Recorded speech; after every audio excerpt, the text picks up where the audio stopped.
Welcome to Tales from the Golden Imp. I am Joe Craig, the Impish Skald. In this palate cleanser, we will be telling the story of dreams of life.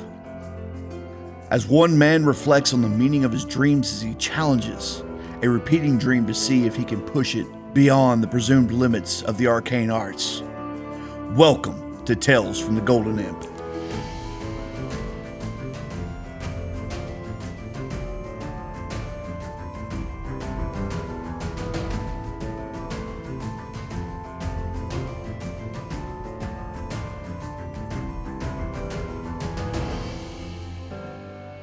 Palate Cleanser. Dreams of Life.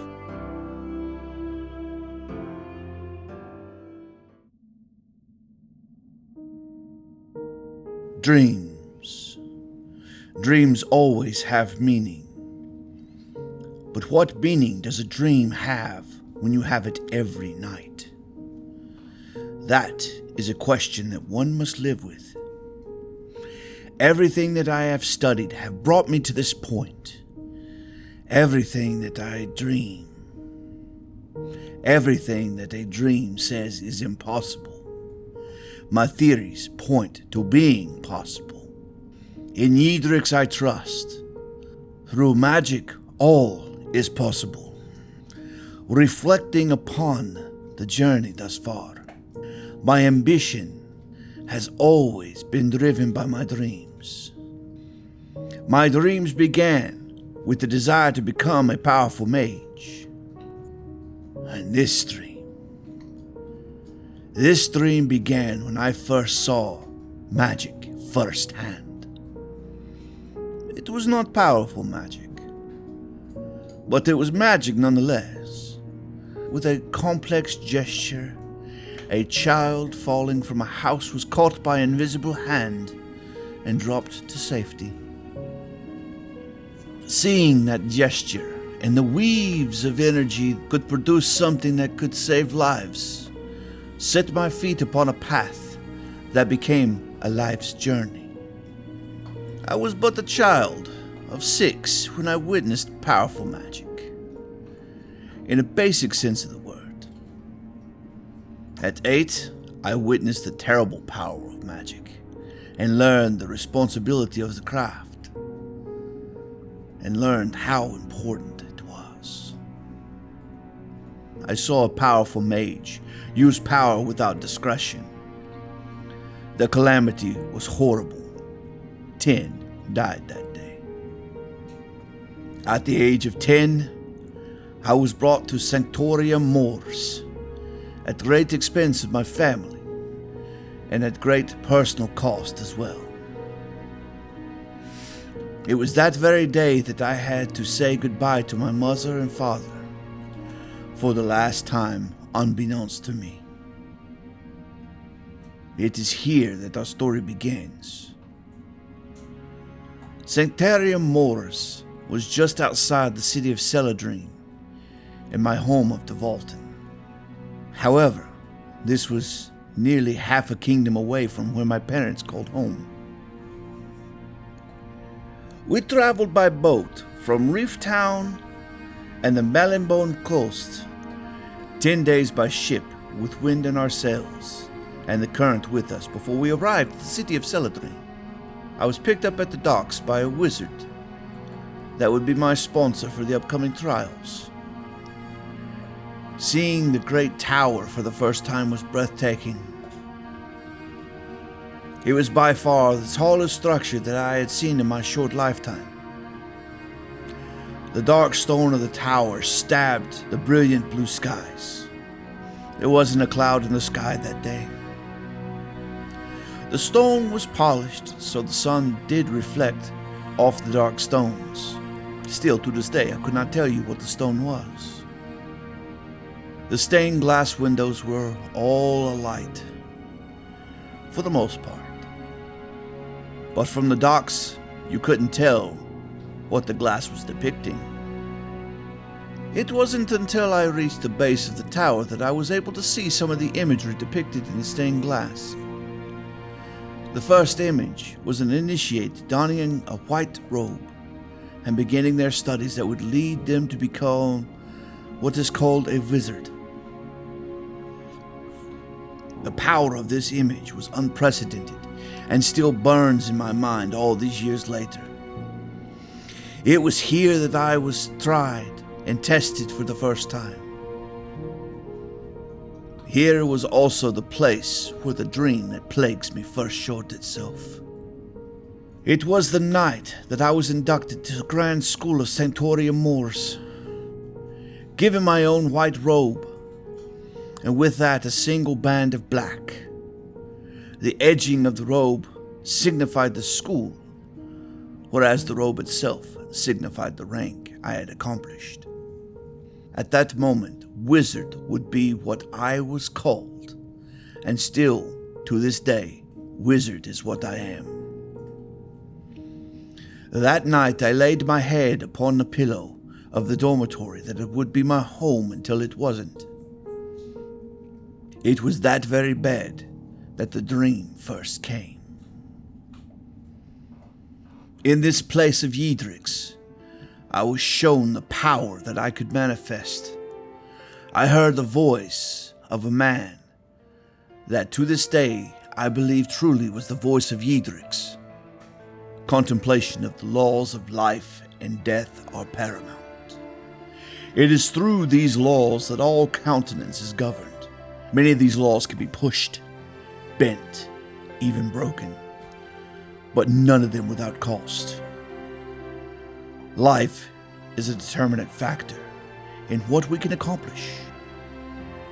In that, the elves and dragons have always the greatest play. But in the shortness of the length of life that others face, come the boldness to push those limits. A quest that one must attest to is always to find which laws are absolute and which laws are mere limits of understanding. What can one accomplish if death is your limit? That is the question that the questing mind of a 10-year-old took away from that statement. Just as much as the Hall of Sanctarium Moors is a temple of Yidrix, it is one to Necropos. Yet many would debate this fact. Many of my brethren violate many of the laws which Necropos holds true. Those that would call themselves necromancers, at heart, spit upon the laws in which the dead must remain so. The art of necromancy itself is a study of this violation. But even with that, the laws are in place and must be challenged. Many of these laws we challenge, and the greatest among us push on the laws that would be the base fabric of the difference between life and death. Life given to the flesh is one thing, but is a hollow thing without a soul. And so far that has been the gateway that only the divine have been able to open.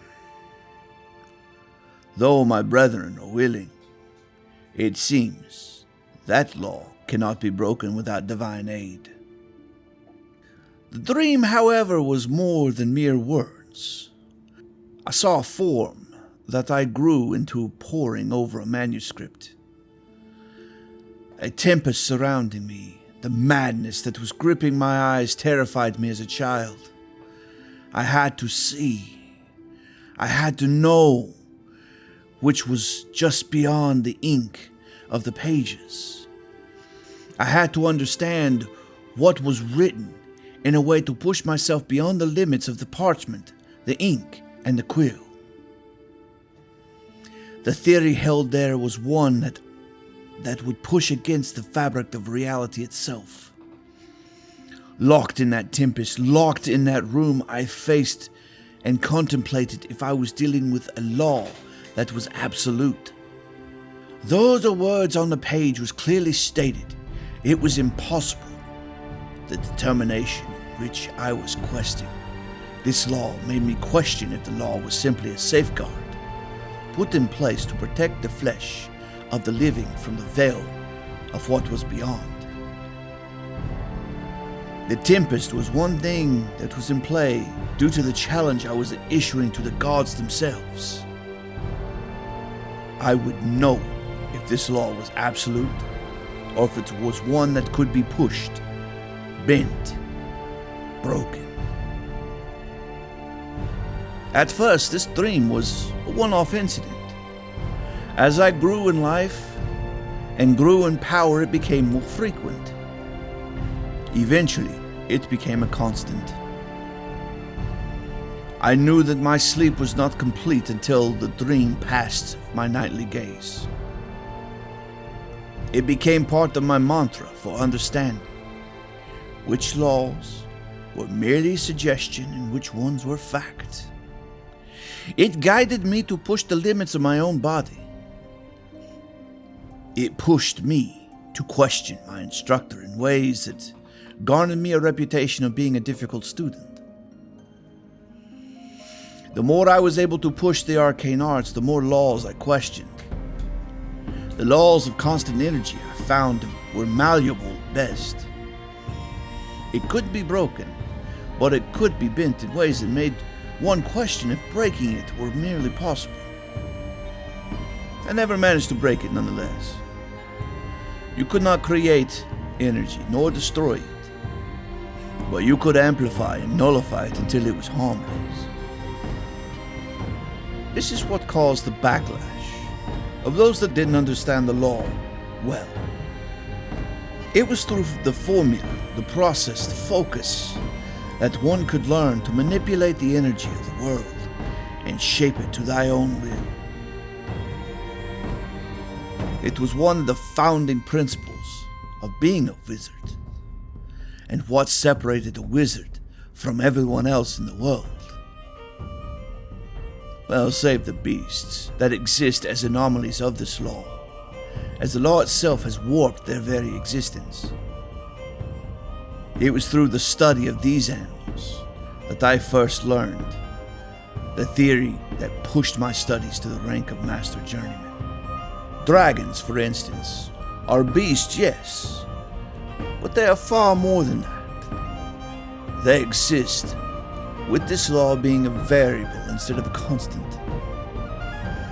They are so close to the primal forces of the worms and hold within them the spark of creation.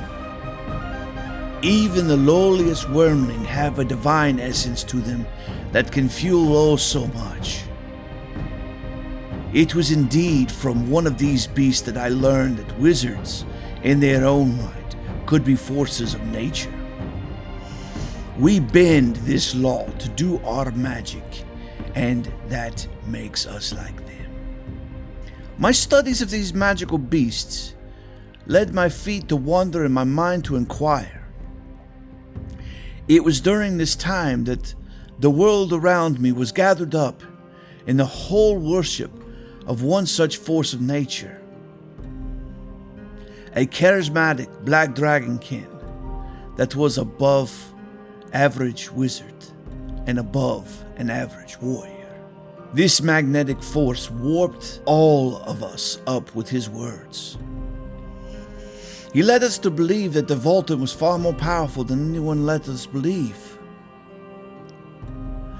Our home was always one of the lowest population kingdoms of Calidria. Through that, it always held us back from being a greater nation. However, Callisto changed that. Being Dragonkin, he was one step removed from the great dragons that I had studied. The law of constant energy was a suggestion to him. His understanding of magic plus his own divine nature led him to be able to manipulate it in ways that I will never fully understand. They are not my pursuit, you see. I would be remiss to say that I did not get caught up in the rhetoric. To be in the presence of the Crown Prince of the Voltan was one step away from an energy source that carried with it a wake.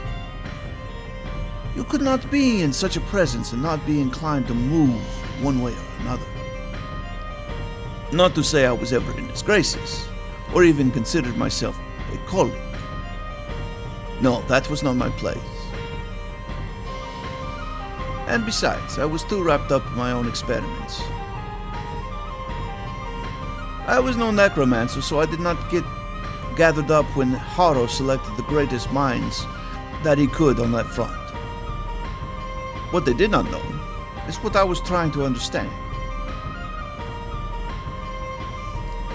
As the world began to learn the name of Callisto, I was a master journeyman, traveling the world.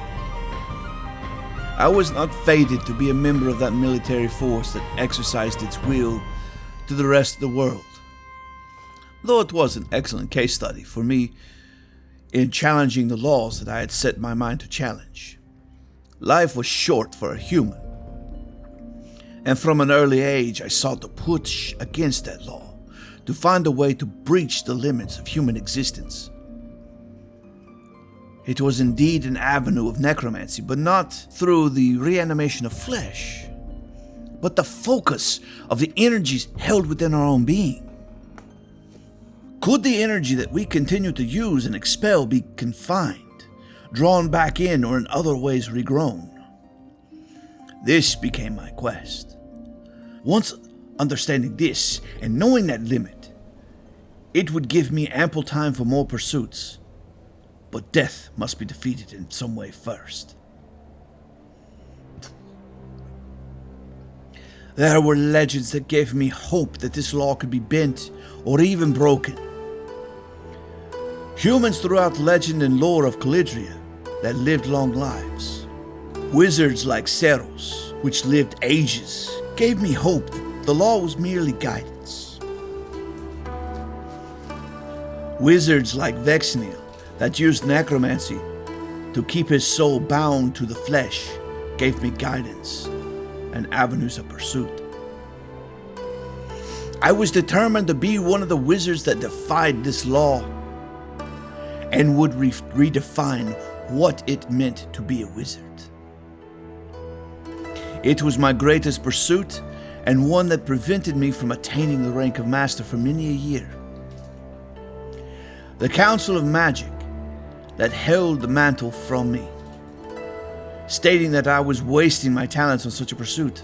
They stated that the body of a human is one that is limited by life that we are given, and that was a law that could not be challenged without the sacrifice of living flesh. After all, that's how Vexnil had done it. I would not be bound by this. I had to push beyond this limit. I had to understand the true limit of this law. Yidric's words continued to ring in my mind from my dreams. The laws around life and death must be challenged and understood. It was a quest that I felt that was given to me by Yidrix himself. It was a solitary quest, to say the least. Yes, every one of the short-lived races sought ways to elongate their own life, more and more as they aged. It wasn't necessarily immortality that I sought. It was more akin to understanding how the fabric of my own being was limited by the fact that I was a human. Why were nearly all other races given more time to explore the world of Calidria than humans? I saw this as an injustice that needed a counterbalance for the scales. I was determined to be that counterbalance. On a cellular basis, we were so similar to other races, but yet the gods determined that some would be immortal and others were to be gifted with death, a phrase that I always found preposterous.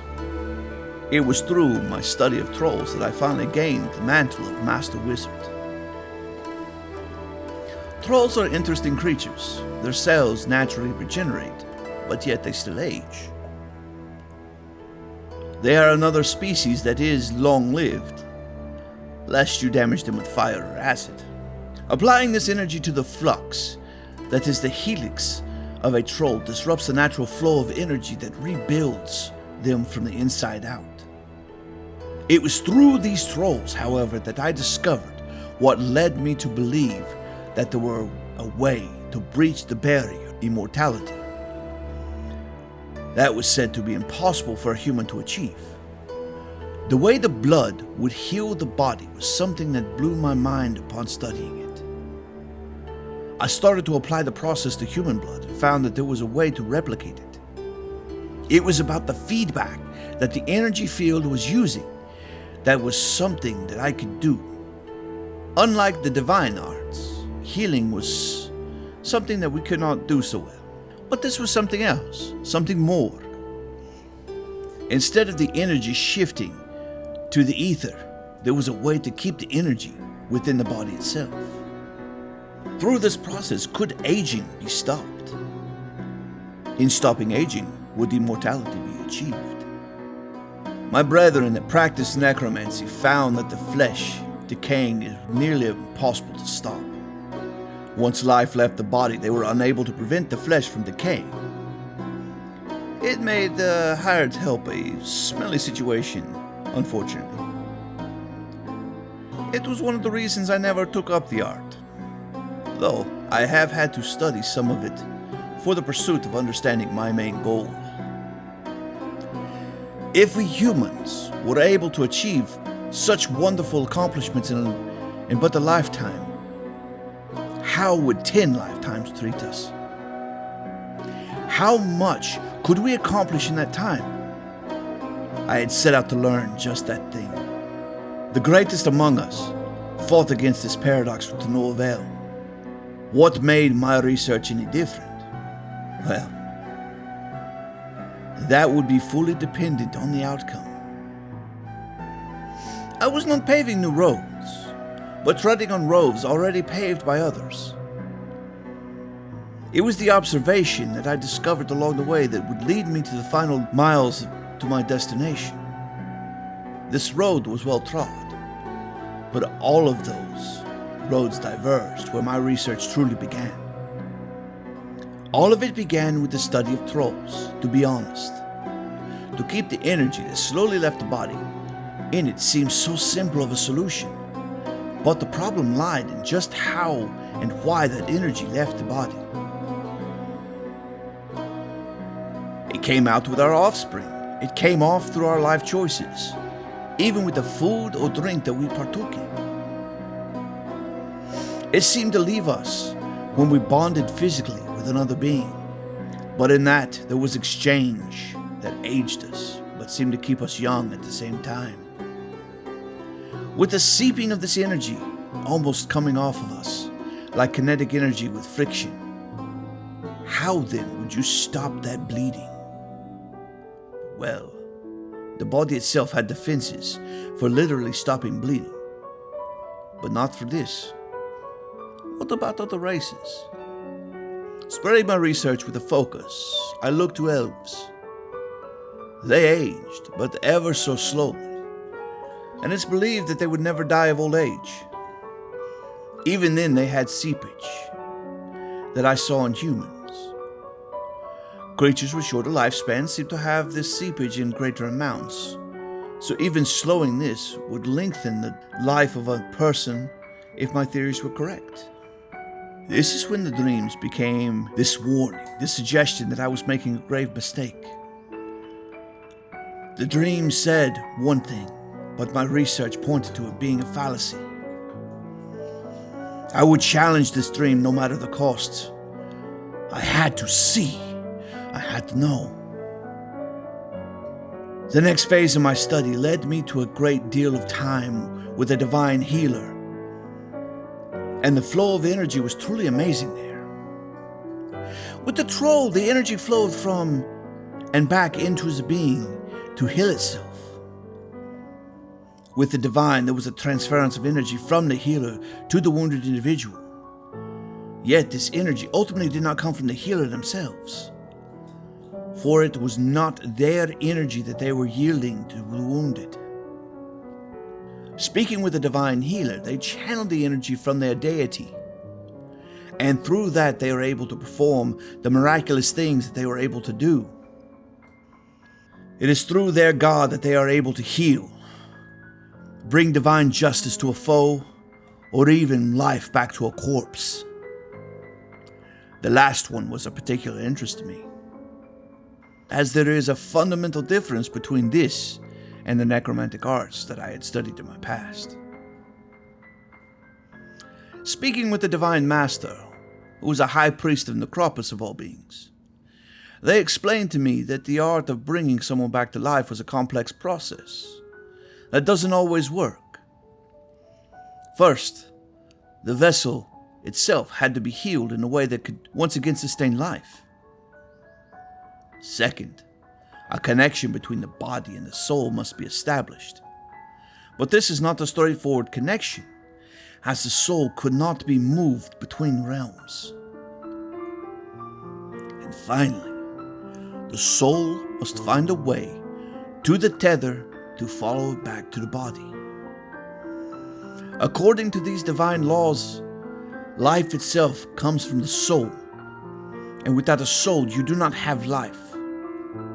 In accordance with this law, the life that a necromancer provides to a corpse is not really a life at all, which is why the body still decays. Without this soul, the energy still falls into entropy, leaking off energy that should be used to sustain life.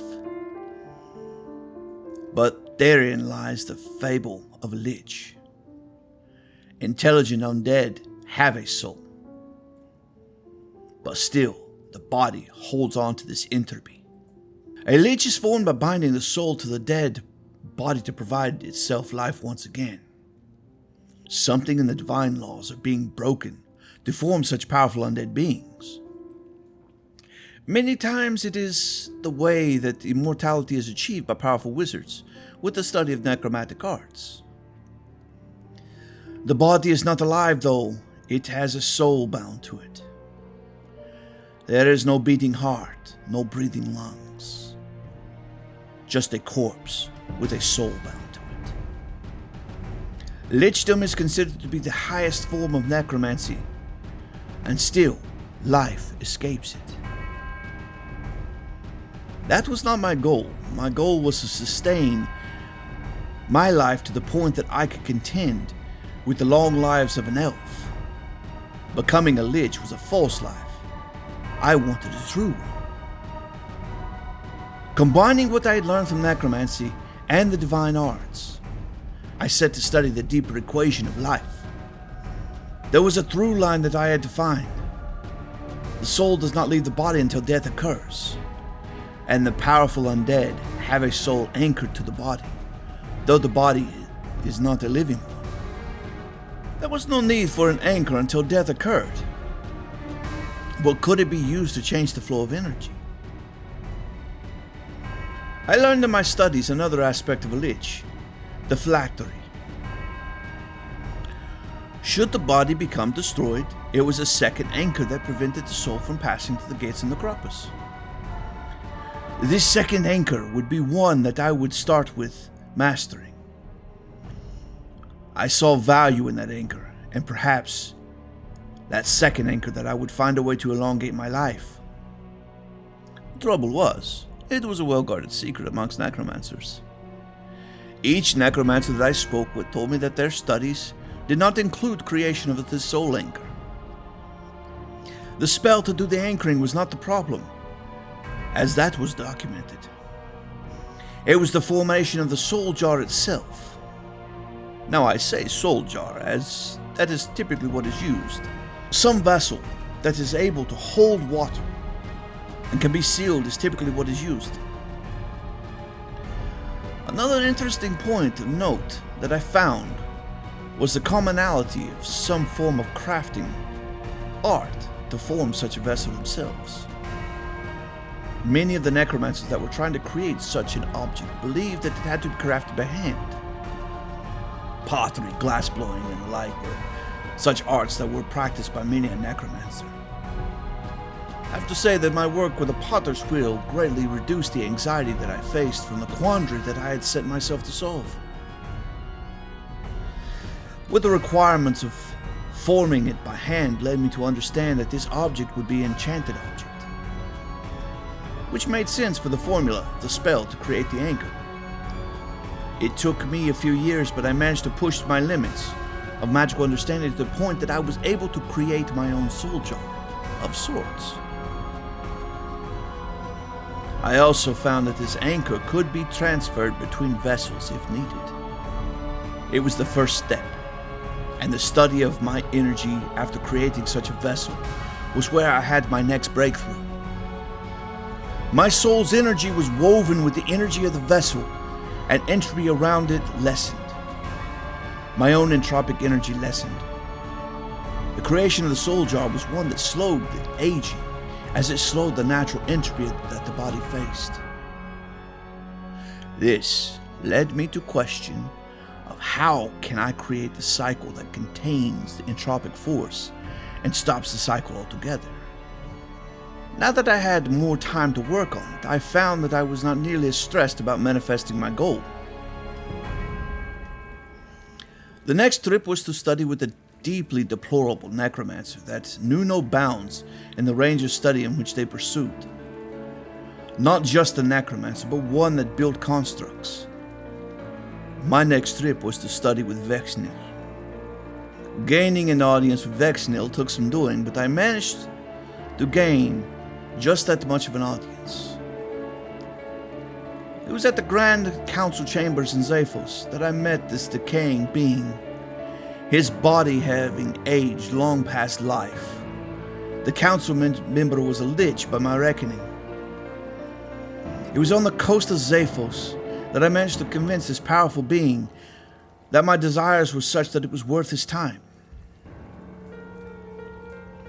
This did not come without some work on my behest. I would spend my days working in his golem labs, assisting him on the formation of new golems. It helped me learn the art of making a golem. Again, the theory of the soul anchor played the role here. A golem contained within it a spark of life. This spark contained within the being much like the soul jar. It was this realization that earned me the ability to study with Vexnil. Vexnil's teaching methods were different to say the least, whereas most magi instructors focused on theory. Vexnil focused on the application of magic, in a practical sense. Golems that he created in his labs were the guardians of the Grand Citadel. Crafting my first golem gave me the lesson to create something that I had already created, a soul jar. Showing and producing that had earned me lessons to craft one was that much more resilient. The final study with Vexnil was to learn how to create the anchor within the body that would allow me to become a lich like him. This wasn't my desire, but I needed to know how it worked to adapt it to what my ultimate goal was. It was the opinion of Vexnil that the lich was a superior state of existence than flesh, because the need to sustain the body was nullified. I politely disagreed with that theory. But through those studies, I did manage to learn the guarded secret to become a lich. I even managed to cast a spell to create the anchor within my own body. This was a great breakthrough, and one that I would not have considered. The rate at which entropy affected my body was dramatically reduced, giving me more time to create a path of my own. I'd come to the end of the roads that came before me, save one, but I did not know that at the time. The existence of one was proof needed to hold the resolve, but like I said, I did not know that one path existed at this time. Over the next 2 decades, I spent my life in temples, libraries, and archives throughout Calidria. I spent my time in labs trying to push the envelope even farther. I was so close, but yet so far away. The anchors lacked a component that's vitally important to true immortality. And the closer I got to the goal, the farther away it seemed to be. I was up against the wall and was getting frustrated to say the least. In one of my bouts of frustration, I discovered something that I had not yet learned about these anchors. If the anchors were close to one another, entropy nearly stopped. It didn't altogether stop, but it was greatly reduced. The flow of energy had to be the key. Over those 2 decades, I had only aged slightly. How to stop it altogether was the question. That is when I found a solution. But one I did not like.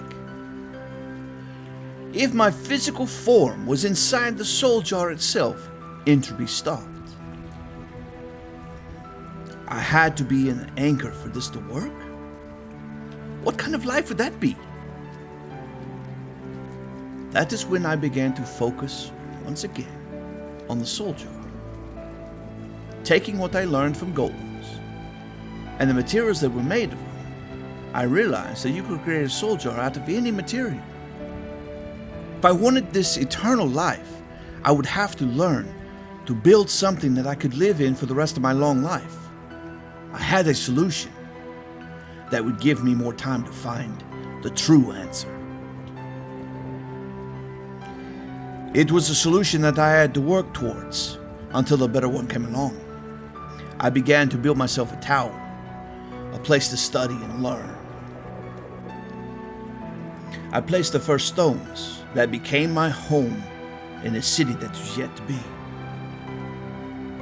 The town of Gerunder, on the coast of the great lake of Gerunder, I found my home. It took me a very long time, but eventually it was built. Many offered to help me build the structure, but I had learned that I had to do it myself. It may not hold water, but it would hold my soul. Gerunder Tower was built, and I had eternal life so long as I remained in the tower. This had a negative side effect though. The further away from the tower, the quicker entropy caught up with me. I had accomplished my goal, but I wasn't done. There had to be a way to not be bound to a structure. Until then, I would rule over the town of Gerunder and see if I could not grow it to a city of note. Through this accomplishment, I was presented with a grey cloak that marked me at the rank of Magus. I was presented this cloak by Vexnil himself. He traveled all the way from Xephos to present me with the cloak to mark my grand accomplishment. Though all was not finished, I had accomplished something truly great. Vexnil and I exchanged notes over the process, as he now treated me nearly as an equal. Granted, he saw lynchdom as a superior state of being, and still I disagree with him. But I had been able to push the laws. Could they still be broken? This accomplishment allowed me time to see what I could accomplish. Was this law absolute or merely a suggestion?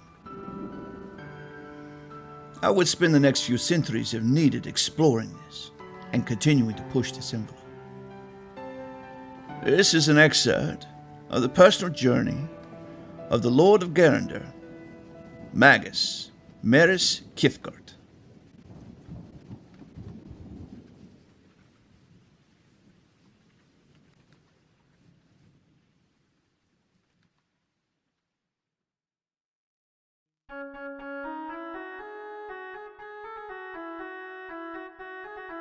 Well, travelers, I hope you enjoyed this palate cleanser. A taste of something a little different to hold you over. Next session, we will be back to our main course as we determine the fate of Meg and see what this siege has done for the city of Durg. I hope this little respite has helped you all get a little breath of fresh air. I want to thank Adrian Von Ziegler for the privilege to use his music to make this story much better. For this month, travelers, I will be making pelmeni, a dumpling dish that we'll be making by hand. You can find the recipes of Calidria up on patreon.com. With that said, I want to thank you for listening. Also, if you wish to support the podcast, a rating where you find it would mean a lot, or a simple thumbs up in the YouTube space, or a subscription if you really like it. If you want to support a bit more and get the recipes of Calidria in your kitchen, as well as additional lore content, please support me over on patreon.com. That's patreon.com/goldenmpn. Signing up will give you access to our Discord server. I hope to build a great community over there, but I can only do that with you. So won't you join us and join the conversation? And if you want to follow me outside the podcast space, you can find me over on Blue Sky at Empress Skald. I am Joe Craig, the Empress Skald. Thank you for listening, and remember, you've been scalded.